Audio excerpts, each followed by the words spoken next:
언니에게. 안녕 언니? 잘 지내고 있지? 오늘은 오늘 하루에 있었던 주요 뉴스들을 정리해서 알려줄게. 1. 이스라엘 시리아 군기지 공습 이란 군 간부 11명 사망. 이스라엘이 29일 현지 시간 시리아 북부 타르투스주에 있는 이란군 기지를 공습했습니다. 이로 인해 이란군 간부 11명이 사망하고 50여 명이 부상당한 것으로 알려졌습니다.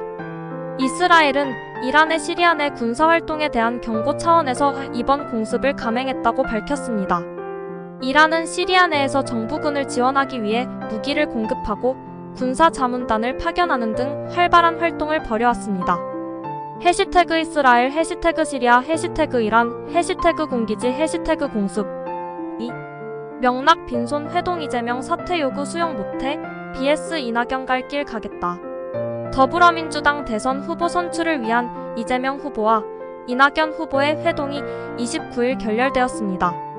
이재명 후보는 회동에서 사퇴 요구를 수용하지 않겠다는 입장을 분명히 했습니다. 이낙연 후보는 대선 후보 선출은 당원과 국민의 뜻에 따라 결정되어야 한다며 갈 길을 가겠다는 뜻을 밝혔습니다. 회동 결렬로 민주당 내 경선은 더욱 치열해질 것으로 예상됩니다. 해시태그 이재명, 해시태그 이낙연, 해시태그 민주당, 해시태그 대선, 해시태그 후보, 해시태그 회동. 3. 총선 출마 행보 현직 검사 2명 인사 조치 대검 용납 못해. 대검찰청은 29일 총선 출마를 위해 사직서를 제출한 현직 검사 2명을 인사 조치했습니다.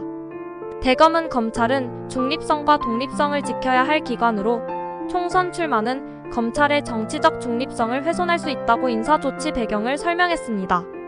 이번 인사조치로 인해 총선 출마를 선언한 검사들은 사실상 출마가 불가능해졌습니다. 해시태그 검찰, 해시태그 총선, 해시태그 출마, 해시태그 인사조치, 해시태그 정치적 중립성. 4. 러시아 우크라이나 개전 후 최대 공습 폴란드도 미사일 위협. 러시아가 29일 현지 시간 우크라이나 전역에 대한 대규모 공습을 감행했습니다. 이번 공습은 개전 이후 최대 규모로 최소 30명이 사망하고 160여 명이 부상당한 것으로 알려졌습니다.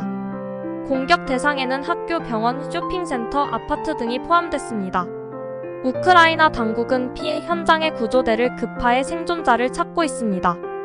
러시아의 공습으로 우크라이나 전쟁은 더욱 악화될 것으로 우려됩니다. 해시태그 러시아, 해시태그 우크라이나, 해시태그 공습, 해시태그 미사일, 해시태그 드론, 해시태그 전쟁. 5. 눈사람 만들며 추억 남긴 마지막 주말 빙판길 사고도. 2023년의 마지막 주말인 29일 전국 곳곳에서 눈이 내렸습니다. 많은 사람들이 눈사람을 만들고 눈싸움을 하며 추억을 남겼습니다. 그러나 빙판길로 인한 사고도 잇따랐습니다. 경찰청에 따르면 29일 하루 동안 전국에서 빙판길 사고로 105명이 다쳤습니다.